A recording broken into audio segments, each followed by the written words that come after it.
Recording by Reynard. The Return of Sherlock Holmes by Sir Arthur Conan Doyle. Adventure of the Dancing Men. Part 1. Holmes had been seated for some hours in silence, with his long, thin back curved over a chemical vessel in which he was brewing a particularly malodorous product. His head was sunk upon his breast, and he looked, from my point of view, like a strange, lank bird, with dull grey plumage and a black top-knot. "So, Watson," said he suddenly, "you do not propose to invest in South African securities?" I gave a start of astonishment. Accustomed as I was to Holmes's curious faculties, this sudden intrusion into my most intimate thoughts was utterly inexplicable. "How on earth do you know that?" I asked. He wheeled round upon his stool with a steaming test tube in his hand and a gleam of amusement in his deep-set eyes. "Now, Watson, confess yourself utterly taken aback," said he. "I am. I ought to make you sign a paper to that effect." "Why?" "Because in 5 minutes you will say that it is all so absurdly simple." "I am sure that I shall say nothing of the kind." "You see, my dear Watson," he propped his test tube in the rack and began to lecture with the air of a professor addressing his class, "it is not really difficult to construct a series of inferences, each dependent upon its predecessor, and each simple in itself. If, after doing so, one simply knocks out all the central inferences and presents one's audience with the starting point and the conclusion, one may produce a startling, though possibly meretricious, effect. Now, it was not really difficult, by an inspection of the groove between your left forefinger and thumb, to feel sure that you did not propose to invest your small capital in the goldfields." "I see no connection." "Very likely not, but I can quickly show you a close connection. Here are the missing links of the very simple chain. 1. You had chalk between your left finger and thumb when you returned from the club last night. 2. You put chalk there when you play billiards to steady the cue. 3. You never play billiards except with Thurston. 4. You told me 4 weeks ago that Thurston had an option on some South African property which would expire in a month, and which he desired you to share with him. 5. Your checkbook is locked in my drawer, and you have not asked for the key. 6. You do not propose to invest your money in this manner." "How absurdly simple!" I cried. "Quite so," said he, a little nettled. "Every problem becomes very childish when once it is explained to you. Here is an unexplained one. See what you can make of that, friend Watson." He tossed a sheet of paper upon the table and turned once more to his chemical analysis. I looked with amazement at the absurd hieroglyphics upon the paper. "Why, Holmes, it is a child's drawing!" I cried. "Oh, that's your idea." "What else should it be?" "That is what Mr. Hilton Cubitt of Ridingthorpe Manor, Norfolk, is very anxious to know. This little conundrum came by the first post, and he was to follow by the next train. There's a ring at the bell, Watson. I should not be very much surprised if this were he." A heavy step was heard upon the stairs, and an instant later there entered a tall, ruddy, clean-shaven gentleman, whose clear eyes and florid cheeks told of a life led far from the fogs of Baker Street. He seemed to bring a whiff of his strong, fresh, bracing East Coast air with him as he entered. Having shaken hands with each of us, he was about to sit down, when his eye rested upon the paper with the curious markings, which I had just examined and left upon the table. "Well, Mr. Holmes, what do you make of these?" he cried. "They told me that you were fond of queer mysteries, and I don't think you can find a queerer one than that. I sent the paper on ahead so that you might have time to study it before I came." "It is certainly rather a curious production," said Holmes. "At first sight it would appear to be some childish prank.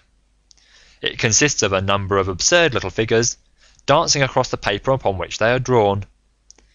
Why should you attribute any importance to so grotesque an object?" "I never should, Mr. Holmes, but my wife does. It is frightening her to death. She says nothing, but I can see terror in her eyes. That's why I want to sift the matter to the bottom." Holmes held up the paper so that the sunlight shone full upon it. It was a page torn from a notebook. The markings were done in pencil and ran in this way. Holmes examined it for some time, and then, folding it carefully up, he placed it in his pocket-book. "This promises to be a most interesting and unusual case," said he. "You gave me a few particulars in your letter, Mr. Hilton Cubitt, but I should be very much obliged if you would kindly go over it again for the benefit of my friend, Dr. Watson." "I'm not much of a storyteller," said our visitor, nervously clasping and unclasping his great, strong hands. "You'll just ask me anything that I don't make clear. I'll begin at the time of my marriage last year. But I want to say first of all that though I'm not a rich man, my people have been at Ridingthorpe for a matter of 5 centuries, and there is no better known family in the county of Norfolk. Last year I came up to London for the Jubilee, and I stopped at a boarding house in Russell Square, because Parker, the vicar of our parish, was staying in it. There was an American young lady there. Patrick was the name, Elsie Patrick. In some way we became friends, until before my month was up I was as much in love as a man could be. We were quietly married at a registry office, and we returned to Norfolk a wedded couple. You'll think it very mad, Mr. Holmes, that a man of a good old family should marry a wife in this fashion, knowing nothing of her past or of her people, but if you saw her and knew her, it would help you to understand. She was straight about it, was Elsie. I can't say that she did not give me every chance of getting out of it if I wished to do so. I have had some very disagreeable associations in my life, said she. I wish to forget all about them. I would rather never allude to the past, for it is very painful to me. If you take me, Hilton, you will take a woman who has nothing that she need be personally ashamed of, but you will have to be content with my word for it, and to allow me to be as silent as to all that passed up to the time when I became yours. If these conditions are too hard, then go back to Norfolk and leave me to the lonely life in which you found me. It was only the day before our wedding that she said these words to me. I told her that I was content to take her on her own terms, and I have been as good as my word. Well, we have been married now for a year, and very happy we have been. But about a month ago, at the end of June, I saw for the first time signs of trouble. One day my wife received a letter from America. I saw the American stamp. She turned deadly white, read the letter, and threw it into the fire. She made no allusion to it afterwards, and I made none, for a promise is a promise. But she had never known an easy hour from that moment. There is always a look of fear upon her face, a look as if she were waiting and expecting. She would do better to trust me. She would find that I was her best friend, but until she speaks, I can say nothing. Mind you, she is a truthful woman, Mr. Holmes, and whatever trouble there may have been in her past life, it has been no fault of hers. I am only a simple Norfolk squire, but there is not a man in England who ranks his family honour more highly than I do. She knows it well, and she knew it well before she married me. She would never bring any stain upon it, of that I am sure.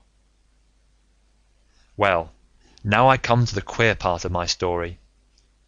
About a week ago, it was the Tuesday of last week, I found on one of the windowsills a number of absurd little dancing figures, like these upon the paper. They were scrawled with chalk. I thought that it was the stable boy who had drawn them, but the lad swore he knew nothing about it. Anyhow, they had come there during the night. I had them washed out, and I only mentioned the matter to my wife afterwards. To my surprise, she took it very seriously, and begged me, if any more came, to let her see them.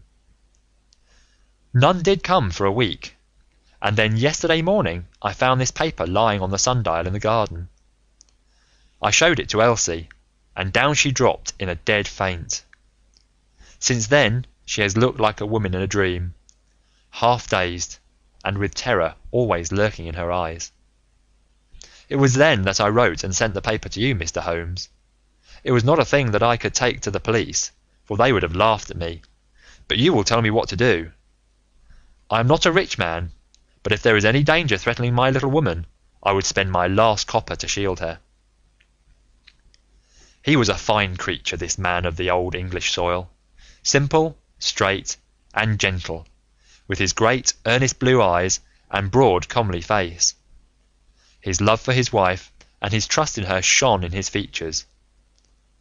Holmes had listened to his story with the utmost attention, and now he sat for some time in silent thought. "Don't you think, Mr. Cubitt," said he at last, "that your best plan would be to make a direct appeal to your wife and ask her to share her secret with you?" Hilton Cubitt shook his massive head. "A promise is a promise, Mr. Holmes. If Elsie wished to tell me, she would. If not, it is not for me to force her confidence, but I am justified in taking my own line, and I will." "Then I will help you with all my heart. In the first place, have you heard of any strangers being seen in your neighbourhood?" "No." "I presume that it is a very quiet place? Any fresh face would cause comment?" "In the immediate neighbourhood, yes, but we have several small watering places not very far away, and the farmers take in lodgers."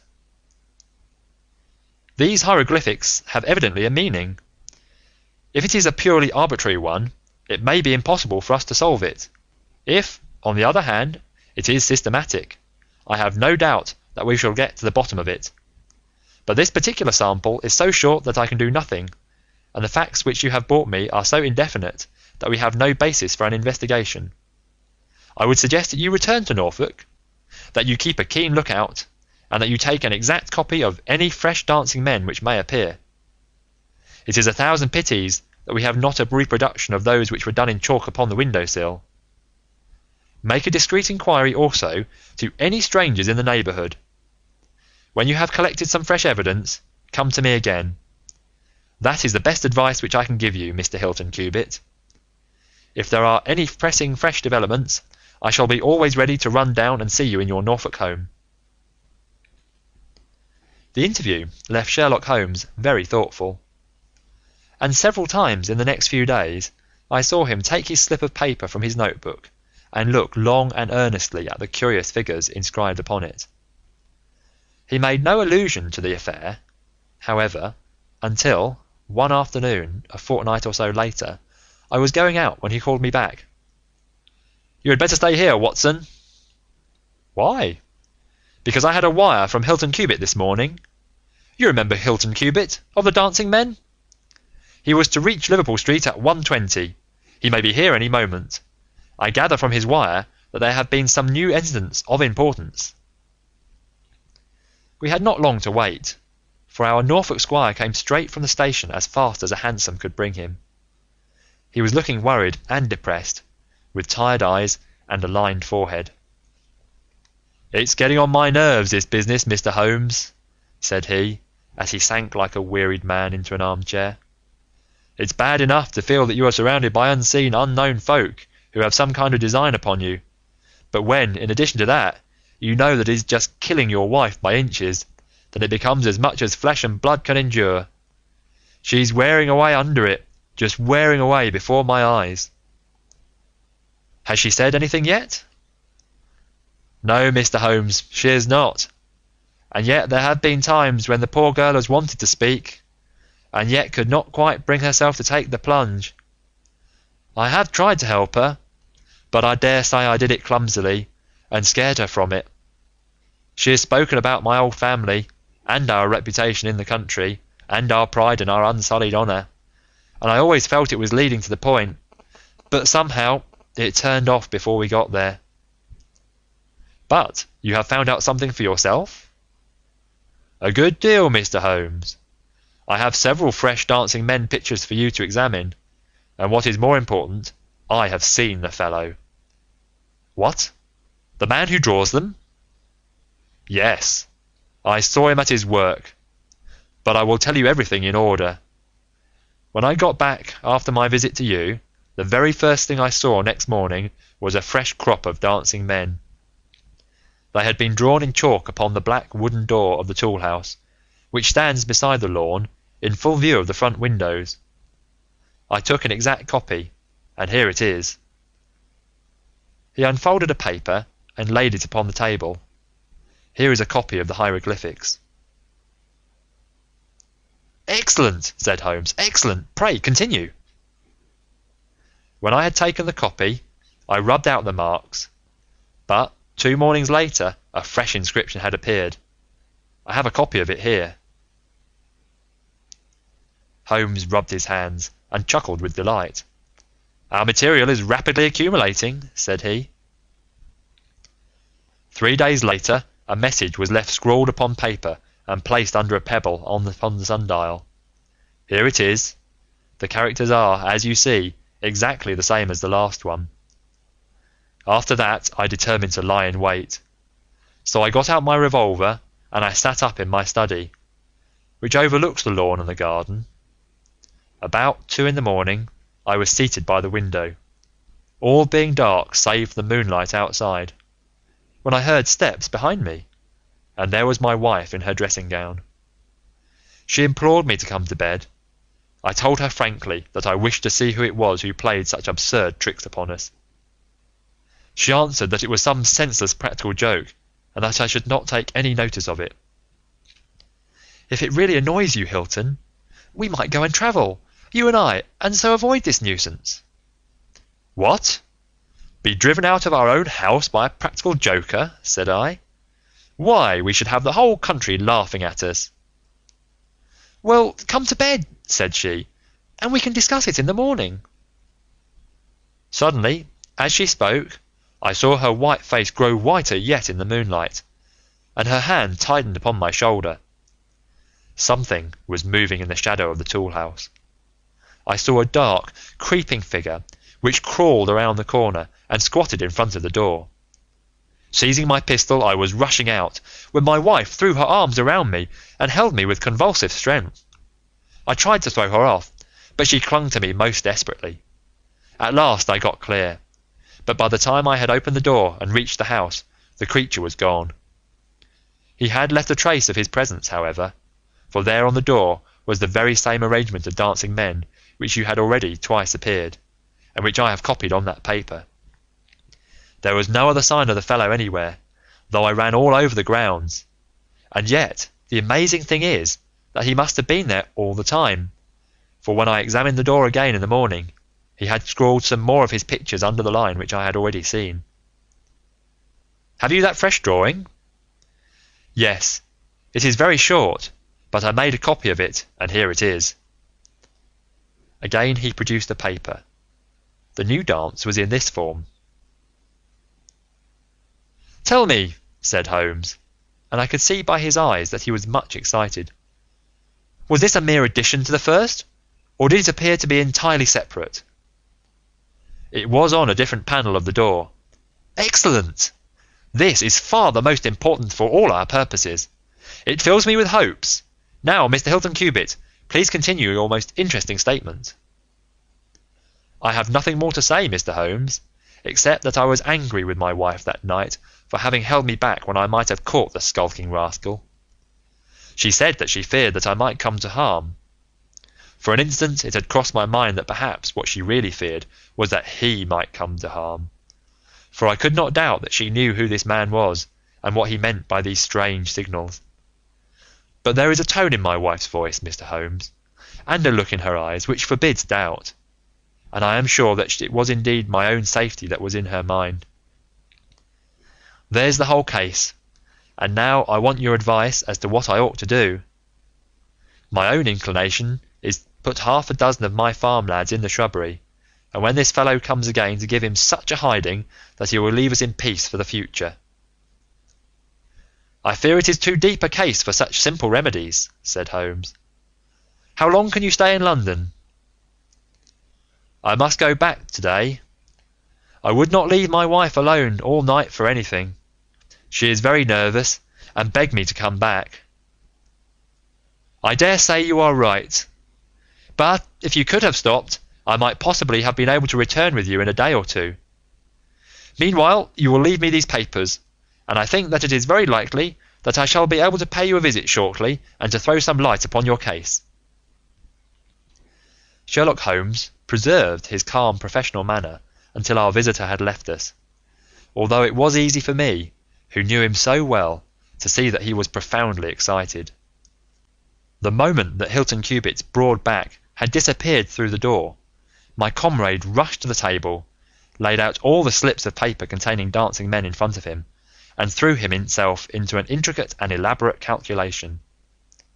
For 2 hours I watched him as he covered sheet after sheet of paper with figures and letters, so completely absorbed in his task that he had evidently forgotten my presence.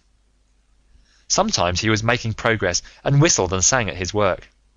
Sometimes he was puzzled and would sit for long spells with a furrowed brow and a vacant eye.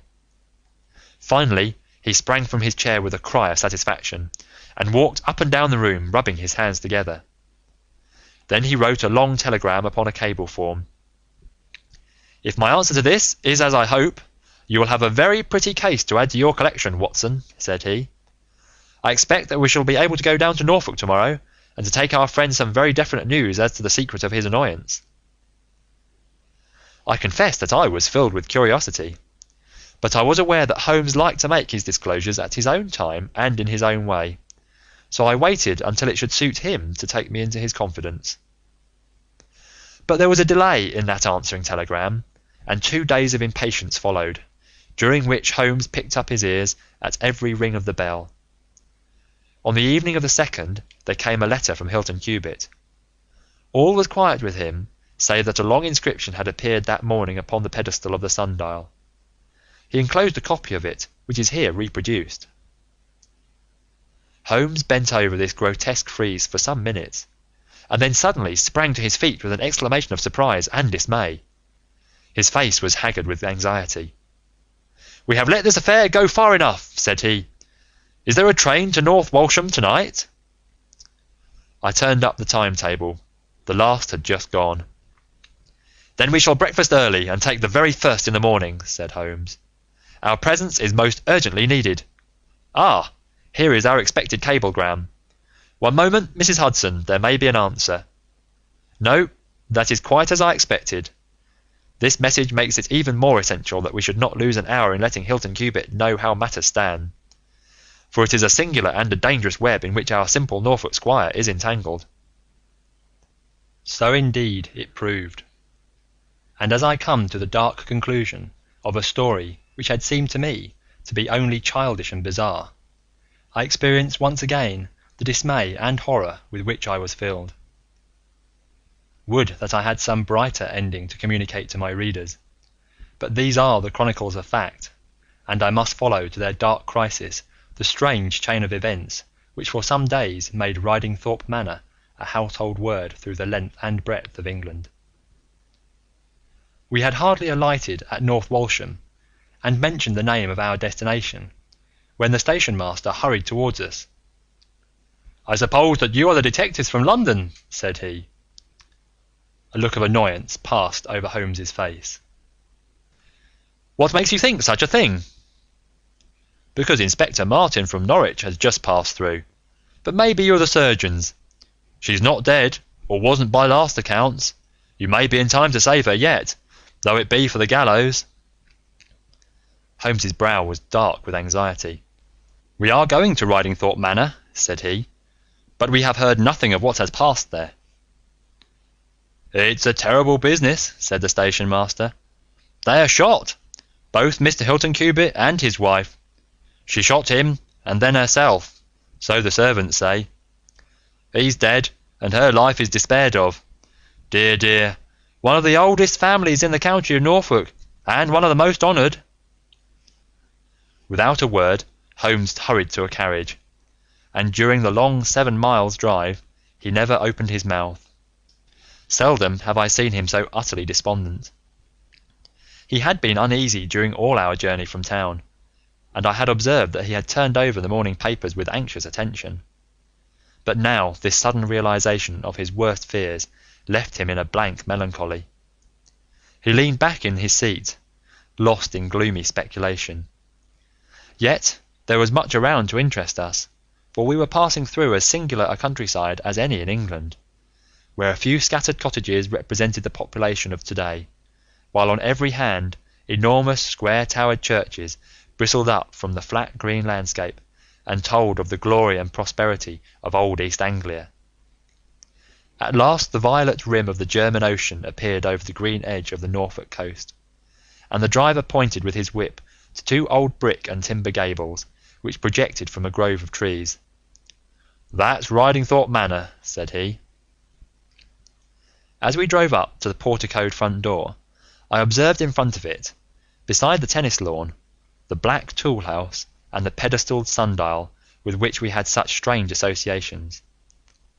A dapper little man, with a quick, alert manner and a waxed moustache, had just descended from a high dog-cart.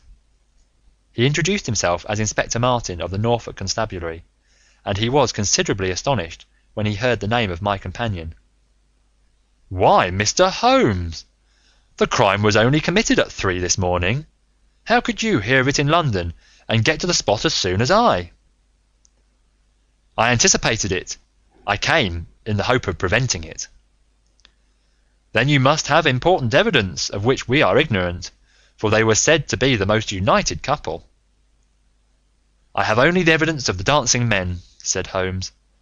"I will explain the matter to you later. Meanwhile, since it is too late to prevent this tragedy, I am very anxious that I should use the knowledge which I possess in order to ensure that justice be done. Will you associate your investigations, or will you prefer that I should act independently?" "I should be proud to feel that we were acting together, Mr. Holmes," said the inspector earnestly. "In that case, I should be glad to hear the evidence and to examine the premises without an instant of unnecessary delay." End of The Adventure of the Dancing Men, Part 1. The Adventure of the Dancing Men, Part 2. Inspector Martin had the good sense to allow my friend to do things in his own fashion, and contented himself with carefully noting the results. The local surgeon, an old white-haired man, had just come down from Mrs. Hilton Cubitt's room, and he reported that her injuries were serious, but not necessarily fatal. The bullet had passed through the front of her brain, and it would probably be some time before she could regain consciousness. On the question of whether she had been shot, or had shot herself, he would not venture to express any decided opinion. Certainly the bullet had been discharged at very close quarters. There was only the one pistol found in the room, 2 barrels of which had been emptied. Mr. Hilton Cubitt had been shot through the heart. It was equally conceivable that he had shot her and then himself, or that she had been the criminal, for the revolver lay upon the floor midway between them. "Has he been moved?" asked Holmes. "We have moved nothing except the lady. We could not leave her lying wounded upon the floor." "How long have you been here, doctor?" "Since 4 o'clock. Anyone else?" "Yes, the constable here." "And you have touched nothing?" "Nothing." "You have acted with great discretion. Who sent for you?" "The housemaid, Saunders." "Was it she who gave the alarm?" "She and Mrs. King, the cook." "Where are they now?" "In the kitchen, I believe." "Then I think we had better hear their story at once." The old hall, oak-panelled and high-windowed, had been turned into a court of investigation. Holmes sat in a great old-fashioned chair, his inexorable eyes gleaming out of his haggard face. I could read in them a set purpose to devote his life to this quest until the client whom he had failed to save should at last be avenged. The trim Inspector Martin, the old grey-headed country doctor, Myself and a stolid village policeman made up the rest of that strange company. The two women told their story clearly enough. They had been aroused from their sleep by the sound of an explosion, which had been followed a minute later by a second one. They slept in adjoining rooms, and Mrs. King had rushed in to Saunders. Together they had descended the stairs. The door of the study was open, and a candle was burning upon the table. Their master lay upon his face in the centre of the room. He was quite dead. Near the window his wife was crouching, her head leaning against the wall. She was horribly wounded, and the side of her face was red with blood. She breathed heavily, but was incapable of saying anything. The passage, as well as the room, was full of smoke and the smell of powder. The window was certainly shut and fastened upon the inside. Both women were positive upon the point. They had at once sent for the doctor and for the constable. Then, with the aid of the groom and the stable boy, they had conveyed their injured mistress to her room. Both she and her husband had occupied the bed. She was clad in her dress, he in his dressing gown, over his night clothes. Nothing had been moved in the study.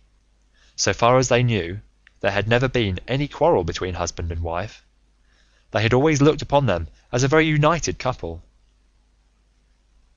These were the main points of the servants' evidence. In answer to Inspector Martin, they were clear that every door was fastened upon the inside, and that no one could have escaped from the house. In answer to Holmes, they both remembered that they were conscious of the smell of powder from the moment that they ran out of their rooms upon the top floor. "I commend that fact carefully to your attention," said Holmes to his professional colleague, "and now I think that we are in a position to undertake a thorough examination of the room." The study proved to be a small chamber, lined on three sides with books, and with a writing table facing an ordinary window, which looked out upon the garden. Our first attention was given to the body of the unfortunate squire, whose huge frame lay stretched across the room. His disordered dress showed that he had been hastily aroused from sleep. The bullet had been fired at him from the front, and had remained in his body after penetrating the heart. His death had certainly been instantaneous and painless. There was no powder marking either upon his dressing gown or on his hands. According to the country surgeon, the lady had stains upon her face, but none upon her hand. "The absence of the latter means nothing, though its presence may mean everything," said Holmes. "Unless the powder from a badly fitting cartridge happens to spurt backward, one may fire many shots without leaving a sign. I would suggest that Mr. Hilton Cubitt's body may now be removed. I suppose, Doctor, that you have not recovered the bullet which wounded the lady?" "A serious operation will be necessary before that can be done, but there are still 4 cartridges in the revolver. 2 have been fired and 2 wounds inflicted, so that each bullet can be accounted for." "So it would seem," said Holmes. "Perhaps you can account also for the bullet which has so obviously struck the edge of the window." He had turned suddenly, and his long, thin finger was pointing to a hole which had been drilled right through the lower window sash, about an inch above the bottom. "By George!" cried the inspector. "However did you see that?" "Because I looked for it." "Wonderful!" said the country doctor. "You are certainly right, sir. Then a third shot has been fired, and therefore a third person must have been present. But who could that have been, and how could he have got away?" "That is the problem which we are now about to solve," said Sherlock Holmes. "You remember, Inspector Martin, when the servants said that on leaving their room they were at once conscious of a smell of powder. I remarked that the point was an extremely important one." "Yes, sir, but I confess I did not quite follow you." "It suggested that at the time of the firing, the window as well as the door of the room had been open, otherwise the fumes of powder could not have been blown so rapidly through the house. A draught in the room was necessary for that. Both door and window were only open for a very short time, however. How do you prove that? Because the candle was not gutted. Capital! Cried the inspector. Capital! Feeling sure that the window had been open at the time of the tragedy, I conceived that there might have been a third person in the affair, who stood outside this opening and fired through it. Any shot directed at this person might hit the sash. I looked, and there, sure enough, was the bullet mark. But how came the window to be shut and fastened? The woman's first instinct would be to shut and fasten the window. But hello! What is this? It was a lady's handbag, which stood upon the study table. A trim little handbag of crocodile skin and silver. Holmes opened it and turned the contents out. There were 20 £50 notes of the Bank of England, held together by an Indian rubber band. Nothing else. This must be preserved, for it will figure in the trial, said Holmes, as he handed the bag with its contents to the inspector. It is now necessary that we should try to throw some light upon this third bullet, which has clearly, from the splintering of the wood, been fired from inside the room. I should like to see Mrs. King, the cook, again. You said, Mrs. King, that you were awakened by a loud explosion. When you said that, did you mean that it seemed to you to be louder than the second one? Well, sir, it wakened me from my sleep, so it is hard to judge, but it did seem very loud. You don't think that it might have been 2 shots fired almost at the same instant? I'm sure I couldn't say, sir. I believe that it was undoubtedly so. I rather think, Inspector Martin, that we have now exhausted all that this room can teach us. If you will kindly step round with me, we shall see what fresh evidence the garden has to offer. A flower bed extended up to the study window, and we all broke into an exclamation as we approached it. The flowers were trampled down, and the soft soil was imprinted all over with footmarks. Large, masculine feet they were, with peculiarly long, sharp toes. Holmes hunted about among the grass and leaves like a retriever after a wounded bird. Then, with a cry of satisfaction, he bent forward and picked up a little brazen cylinder. I thought so, said he. The revolver had an ejector, and here is the third cartridge. I really think, Inspector Martin, that our case is almost complete. The country inspector's face had shown intense amazement at the rapid and masterful progress of Holmes's investigation. At first he had shown some disposition to assert his own position, but now he was overcome with admiration and ready to follow without question wherever Holmes led. Whom do you suspect? He asked. I'll go into that later. There are several points in this problem which I have not been able to explain to you yet. Now that I have got so far, I had best proceed on my own lines, and then clear the whole matter up once and for all. Just as you wish, Mr. Holmes, so long as we get our man. I have no desire to make mysteries, but it is impossible at the moment of action to enter into long and complex explanations. I have the threads of this affair all in my hand. Even if this lady should never recover consciousness, we can still reconstruct the events of last night and ensure that justice be done. First of all, I wish to know whether there is any inn in this neighbourhood known as Elridge's. The servants were cross-questioned, but none of them had heard of such a place.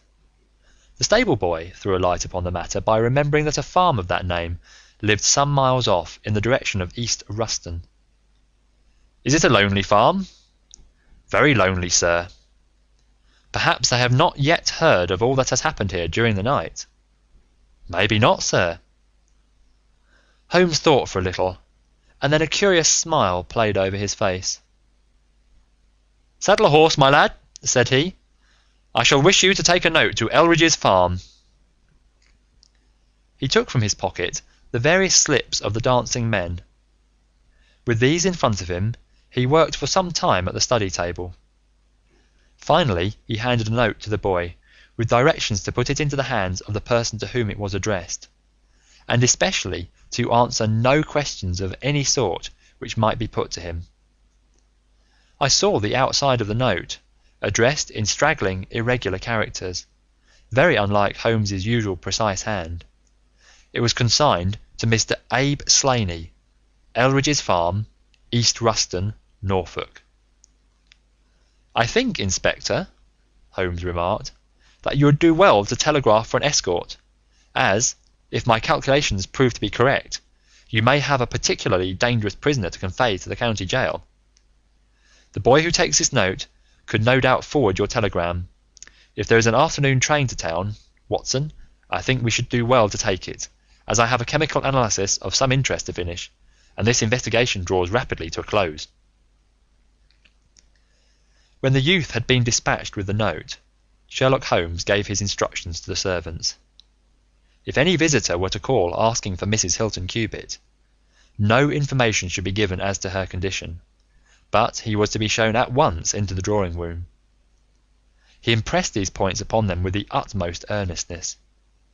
Finally, he led the way into the drawing room, with the remark that the business was now out of our hands, and that we must while away the time as best we might until we could see what was in store for us. The doctor had departed to his patients, and only the inspector and myself remained. "I think that I can help you to pass an hour in an interesting and profitable manner," said Holmes, drawing his chair up to the table and spreading out in front of him the various papers upon which were recorded the antics of the dancing men. "As to you, friend Watson, I owe you every atonement for having allowed your natural curiosity to remain so long unsatisfied. To you, Inspector, the whole incident may appeal as a remarkable professional study. I must tell you first of all the interesting circumstances connected with the previous consultations which Mr. Hilton Cubitt has had with me in Baker Street." He then shortly recapitulated the facts which have already been recorded. "I have here in front of me these singular suit productions, at which one might smile had they not proved themselves to be the forerunners of so terrible a tragedy. I am fairly familiar with all forms of secret writings, and am myself the author of a trifling monograph upon the subject in which I analyse 160 separate ciphers, but I confess that this is entirely new to me. The object of those who invented the system has apparently been to conceal that these characters convey a message, and to give the idea that they are the mere random sketches of children. Having once recognised, however, that the symbols stood for letters, and having applied the rules which guide us in all forms of secret writings, the solution was easy enough. The first message submitted to me was so short that it was impossible for me to do more than to say with some confidence that the symbol XXX stood for E. As you are aware, E is the most common letter in the English alphabet, and it predominates, to so marked an extent that even in a short sentence one would expect to find it most often.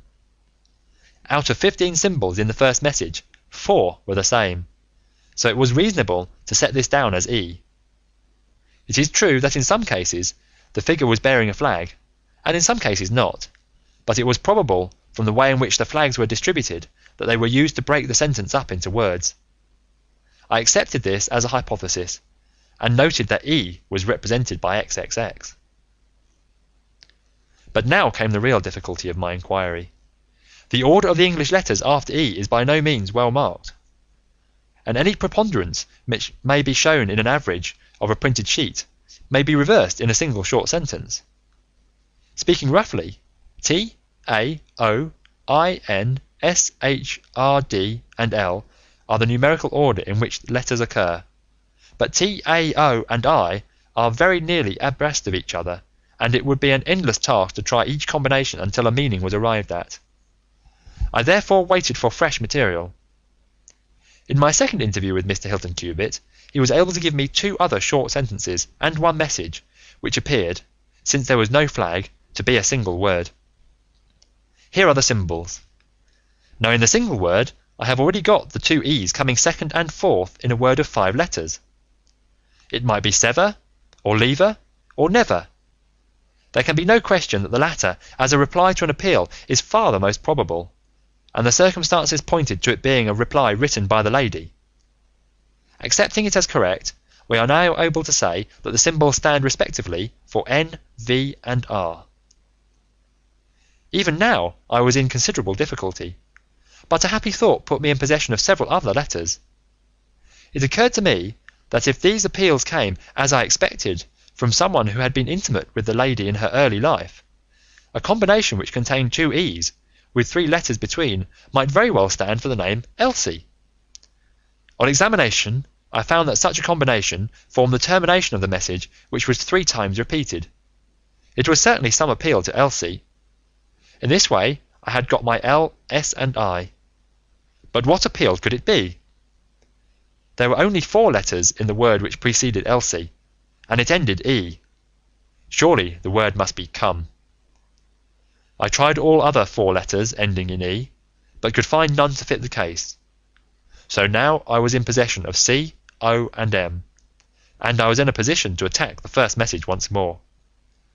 Dividing it into words, and putting dots for each symbol which was still unknown, so treated it worked out in this fashion. .M, .E, R, E, .E, S, L, N, E, .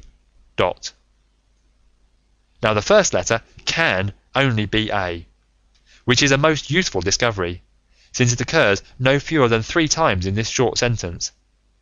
And the H is also apparent in the second word. Now it becomes am here, A.E. slain, or filling in the obvious vacancies in the name, am here, Abe Slaney. I had so many letters now that I could proceed with considerable confidence to the second message, which worked out in this fashion: A. ELRI.ES. Here I could only make sense by putting T and G for the missing letters, and supposing that the name was that of some house or inn at which the writer was staying. Inspector Martin and I had listened with the utmost interest to the full and clear account of how my friend had produced results which had led to so complete a command over our difficulties.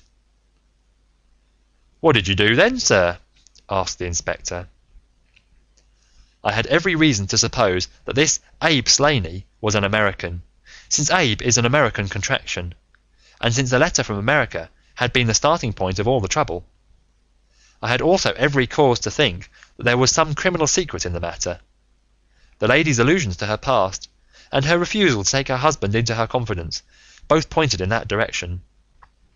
I therefore cabled to my friend Wilson Hargreave of the New York Police Bureau, who has more than once made use of my knowledge of London crime. I asked him whether the name of Abe Slaney was known to him. Here is his reply: "The most dangerous crook in Chicago."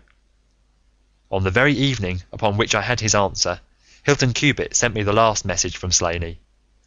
Working with known letters, it took this form: Elsie.re.are to meet thy G.O.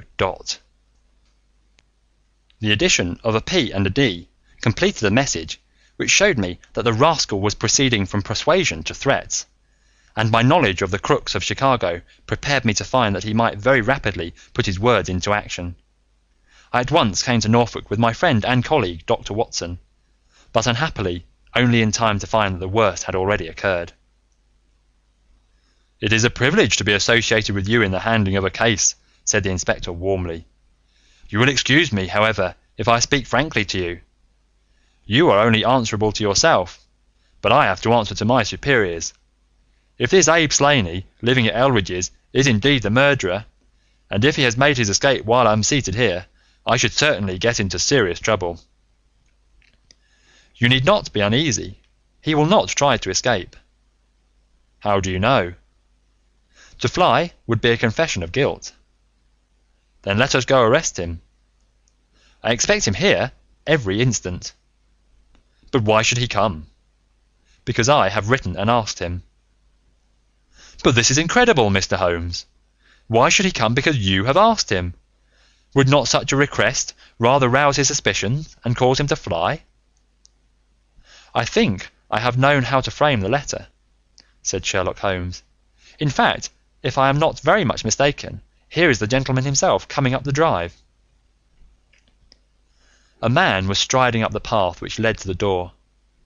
He was a tall, handsome, swarthy fellow, clad in a suit of grey flannel, with a Panama hat, a bristling black beard, and a great aggressive hooked nose, and flourishing a cane as he walked. He swaggered up a path as if the place belonged to him, and we heard his loud, confident peal at the bell.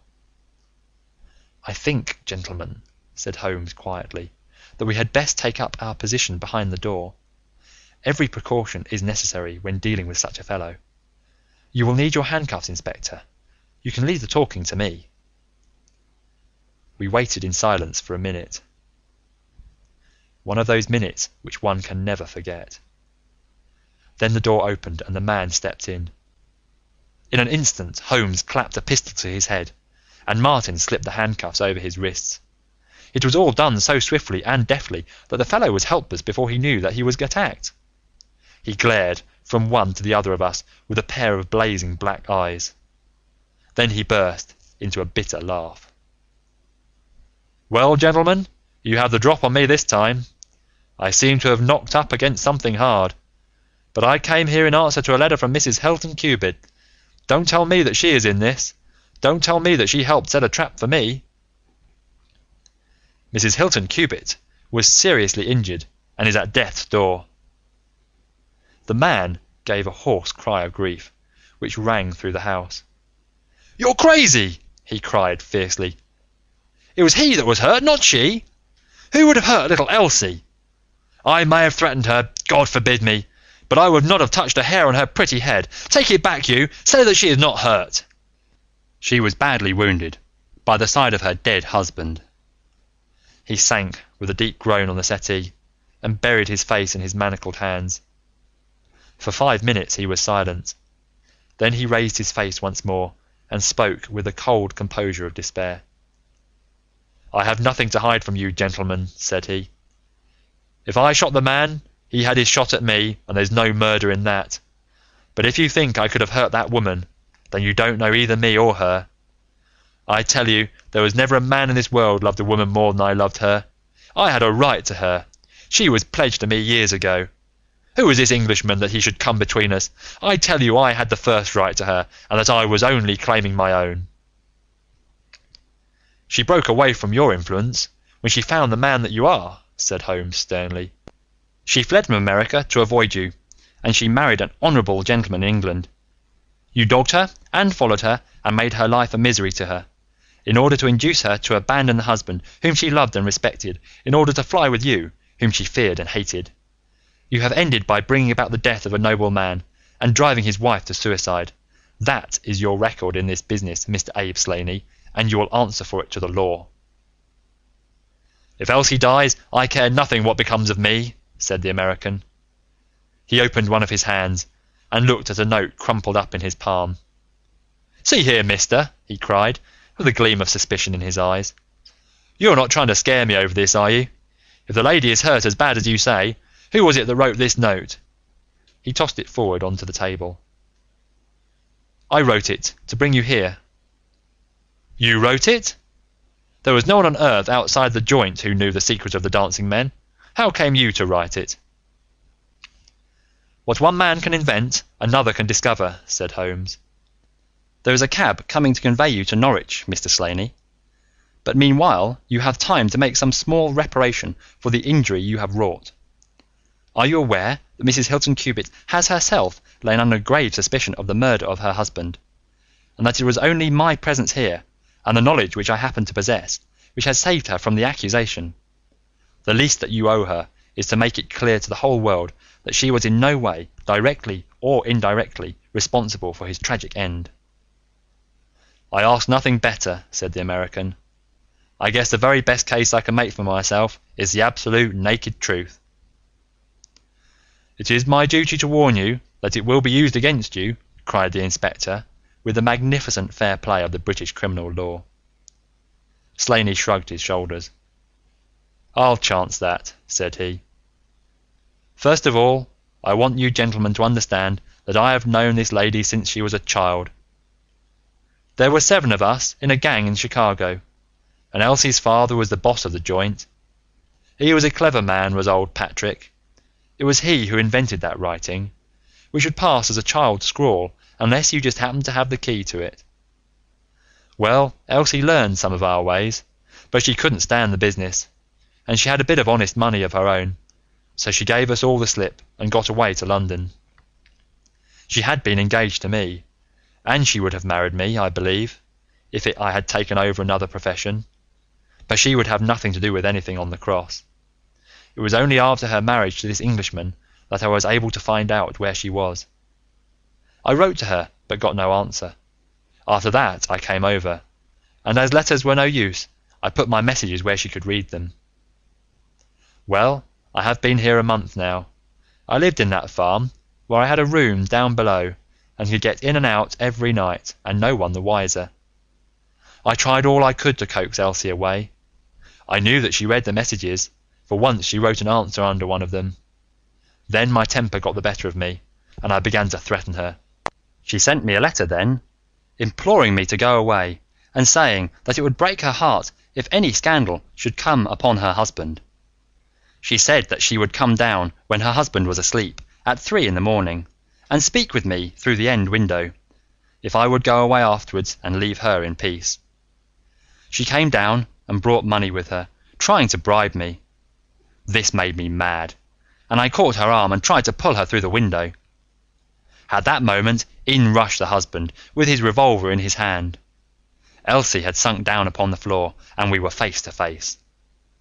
I was healed also, and I held up my gun to scare him off and let me get away. He fired and missed me. I pulled off almost at the same instant, and down he dropped. I made away across the garden, and as I went I heard the window shut behind me. That's God's truth, gentlemen, every word of it, and I heard no more about it until that lad came riding up with a note which made me walk in here like a jay and give myself into your hands. A cab had driven up whilst the American had been talking. 2 uniformed policemen sat inside. Inspector Martin rose and touched his prisoner on the shoulder. "It is time for us to go." "Can I see her first?" "No, she is not conscious. Mr. Sherlock Holmes, I only hope that if ever again I have an important case, I shall have the good fortune to have you by my side." We stood at the window and watched the cab drive away. As I turned back, my eye caught the pellet of paper which the prisoner had tossed upon the table. It was the note with which Holmes had decoyed him. "See if you can read it, Watson," said he with a smile. It contained no word but this little line of dancing men. "If you use the code which I have explained," said Holmes, "you'll find that it simply means, 'Come here at once.'" I was convinced that it was an invitation which he would not refuse, since he could never imagine that it could come from anyone but the lady. "And so, my dear Watson, we have ended by turning the dancing men to good when they have so often been the agents of evil, and I think that I have fulfilled my promise of giving you something unusual for your notebook. 3:40 is our train, and I fancy we should be back in Baker Street for dinner." Only one word of epilogue. The American, Abe Slaney, was condemned to death at the Winter Assizes at Norwich, but his penalty was changed to penal servitude in consideration of mitigating circumstances and the certainty that Hilton Cubitt had fired the first shot. Of Mrs. Hilton Cubitt, I only know that I have heard she recovered entirely, and that she still remains a widow, devoting her whole life to the care of the poor and to the administration of her husband's estate. End of The Adventure of the Dancing Men by Sir Arthur Conan Doyle.